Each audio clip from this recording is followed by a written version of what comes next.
Boker Tov, Boker Or, ce matin, Bezrat Hashem, nous poursuivons notre limoud dans les halachot de Kriyat Torah. Vous savez que le Kohen doit monter en premier, le Lévi en second, le Israël en troisième position. Que se passe-t-il lorsque le Kohen est au milieu de cette fila?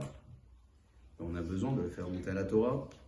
Il se trouve dans Psuké des Imra. Psuké des Imra, donc, ce sont les passages qu'on dit avant Ishtabah. Il pourra s'arrêter.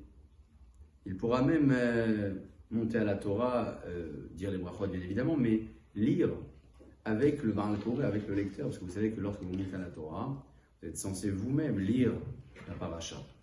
Pas tout le monde est en mesure de le faire, donc il y a un Shaliach Tzibour qui le fait, et puis celui qui monte lit à voix basse derrière.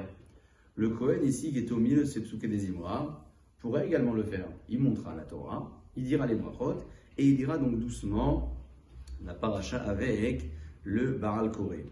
La même chose s'il se trouve dans les passages qui précèdent la lecture du schéma.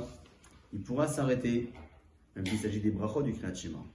Là où il n'aura pas le droit de s'arrêter, ce sont les passages du Kriyat Shema lui-même. S'il se trouve déjà dans le Kriyat Shema lui-même, il ne pourra pas s'arrêter. Qu'est-ce qu'il fait dans ce cas-là? Normalement, il doit sortir, mais si jamais il n'y a pas minyan sans lui, alors on pourra appeler quelqu'un d'autre et dire, même s'il y a un Kohen ici, on nomme une autre personne. Puis après, il nous l'expliquera, il était au milieu du Kriyat Shema. Comme ça, on ne le soupçonnera pas d'être un mauvais Kohen.